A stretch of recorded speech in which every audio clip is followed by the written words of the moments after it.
1 2 3 come on.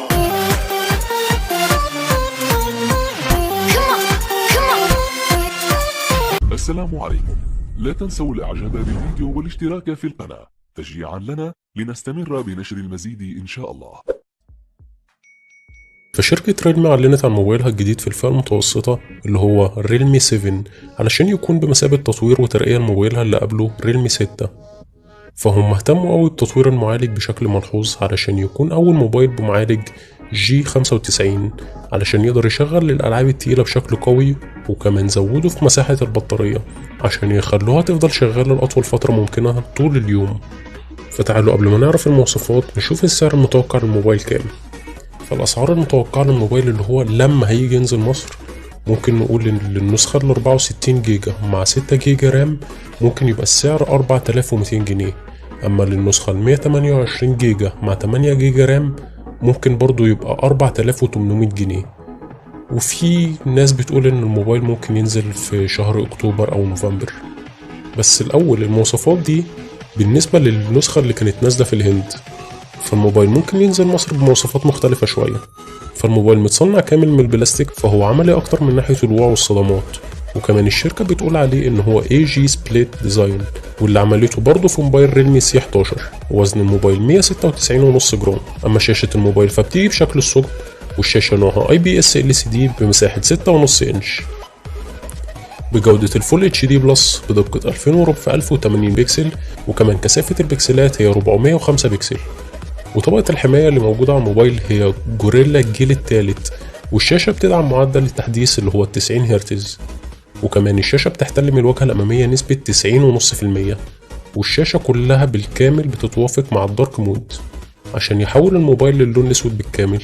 والموبايل كمان بينزل بكذا إصدار، فالإصدار الأولاني بمساحة 64 جيجا مع 6 جيجا رام، وكمان الإصدار التاني بينزل بمساحة 128 جيجا مع 8 جيجا رام. والموبايل بيدعم كارت ميموري وليه مكان مخصص ليه. أما أداء الموبايل فبيجي المعالج من شركة ميديا تك من نوع هيليو G95 بتكنولوجيا ال 12 نانو، مع معالج رسومي من نوع ميلي G76 MC4 علشان يكون أول موبايل بالمعالج ده. فالمتوقع إن هو هيكون أقوى بنسبة 8% بس من معالج هيليو G90T اللي موجود في ريلمي 6. أما الكاميرا الأمامية فبتيجي بدقة 16 ميجا بكسل بفتحة عدسة 2.1 وبمستشعر من نوع سوني IMX 471. والكاميرا الأمامية بتدعم تصوير الفيديوهات بجودة الفول اتش دي بدقة 1080 بكسل بمعدل 30 أو 120 فريم في الثانية.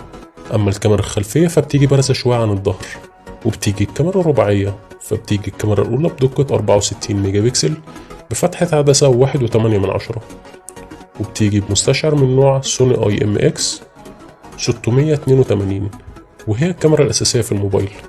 أما الكاميرا التانية فبتيجي بدقة 8 ميجا بكسل بفتحة عدسة 2.3، وهي علشان التصوير الواسعة. أما الكاميرا التالتة فبتيجي بدقة 2 ميجا بكسل بفتحة عدسة 2.4، وهي عشان التصوير المايكرو.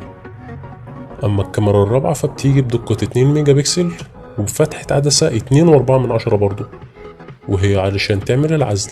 وكمان في فلاش في الظهر من نوع ليد.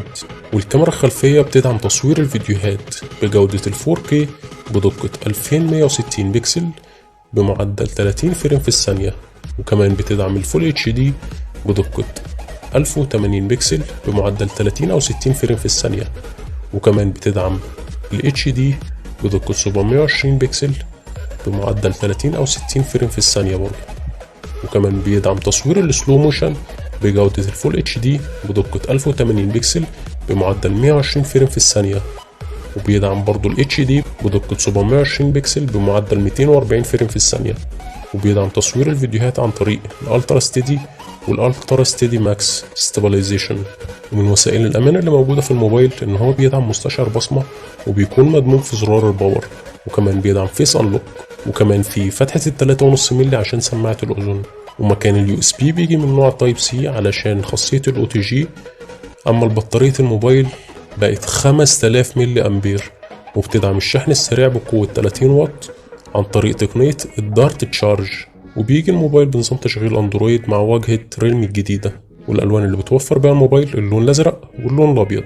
أما من عيوب الموبايل تخانة الموبايل كبيرة، وخامة التصنيع زي ما هي معروفة انها من البلاستيك، وكمان ما بيدعمش لمبة اشارات زي معظم الموبايلات التانية اللي موجودة في 2020، وكمان ما بيدعمش ميكروفون تاني علشان يعزل الضوضاء والضجيج، وما بيقدمش تغيير جذري عن موبايل الريلمي 6 اللي قبله، بخلاف المعالج اللي هو هتحس بفرق بسيط، وسعة البطارية بقت أكبر شوية، وفي مستشعر في الكاميرا من نوع سوني IMX 682. أما من مميزات الموبايل فهو بيدعم تصوير الفيديوهات بجودة ال 4K بالكاميرا الخلفية، وبتيجي بمستشعر محترم وكويس جدا، وراس الشاحن اللي موجودة في العلبة بتيجي بقوة 30 واط، وبيتم الشحن في مدة 65 دقيقة تقريبا، والبطارية بتفضل معاك لفترة طويلة، ممكن تقعد معاك كذا يوم، وبيدعم تشغيل شريحتين وكارت ميموري في نفس الوقت. أما المعالج فهو بيقدم أداء ممتاز بالأخص في الألعاب التقيلة أوي، وبيشغل الألعاب بشكل ممتاز. وشاشة الموبايل بشكل الثقب، وهم استغلوا الحواف بشكل كويس جدا بخلاف الحافة السفلية، وكمان بيدعم ال90 هرتز.